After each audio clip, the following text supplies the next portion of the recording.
Regardez ce qui se passe, mes frères. La guerre mondiale est en train de s'avancer.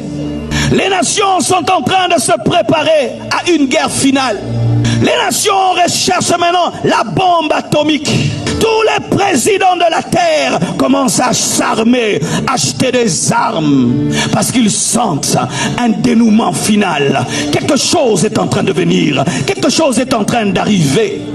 Et pendant que les païens, qui ne devaient même pas comprendre les signes des temps de la fin, sont en train de percevoir que quelque chose est en train d'arriver, l'église est dans la distraction. Les chrétiens sont dans la distraction. Ils sont en train de faire de la priorité leur vie, le mariage, les enfants, la richesse, être connu, être célèbre, être le plus grand de tous, alors qu'il y a des enjeux qui dépassent cela. Il y a des hommes qui sont en train de mourir et qui vont en enfer. Il y a des chrétiens rétrogrades qui risquent de rater l'enlèvement. Il y a des hommes qui risquent de rater l'enlèvement et se retrouver dans la tribulation. Et le Saint-Esprit veut réveiller aujourd'hui les vierges sages qui sont endormies.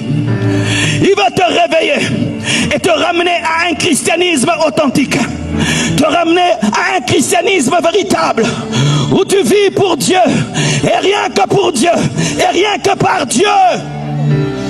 Et toute ta vie est vouée à gagner les âmes, vouée à évangéliser, vouée à réveiller l'église, vouée à servir Dieu. Il m'a dit, sonne la trompette, sonne la trompette, sonne la trompette, sonne la trompette, sonne la trompette. Réveille-toi. Tu ne gagnes plus les âmes. Réveille-toi. Tu n'es pris plus. Réveille-toi. La crainte de Dieu t'a quitté. Réveille-toi.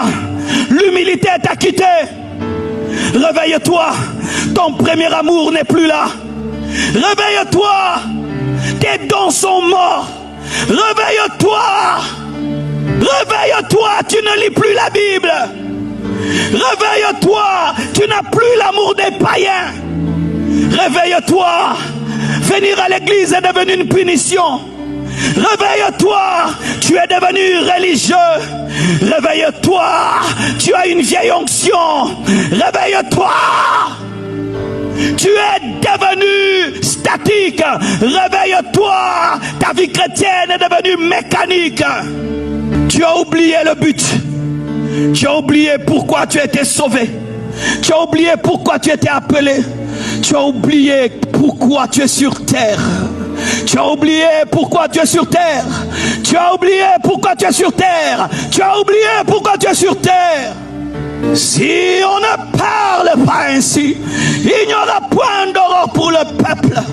Tout ce qui remplit ta tête maintenant, c'est l'argent. Tout ce qui remplit ta tête maintenant, c'est la gloire. Tout ce qui remplit ta tête maintenant, c'est toi. Et c'est toi et ta petite personne. Où as-tu fait tomber ton premier amour? Qu'est-ce qui t'est arrivé en attendant? La Bible nous dit, alors que Israël attendait le retour de Moïse, comme Moïse tardait, qu'est-ce qu'Israël a fait? Israël a demandé à Aaron un veau d'or. Aujourd'hui, nous avons la religion du veau d'or, l'évangile du veau d'or, l'église du veau d'or. L'église du veau d'or, c'est cette église qui est lassée d'attendre le retour de Jésus, comme Israël était lassé d'attendre le retour de Moïse, et qui a fabriqué une religion hybride, fabriqué un syncrétisme, un mélange entre l'Éternel et les dieux de l'Égypte. N'entrez pas dans les mélanges. Église des temps de la fin, réveille-toi. Sors de la compromission, sors de la mondanité, sors de la léthargie, sors de la tiédeur, sors du mélange, sors de la compromission. Église!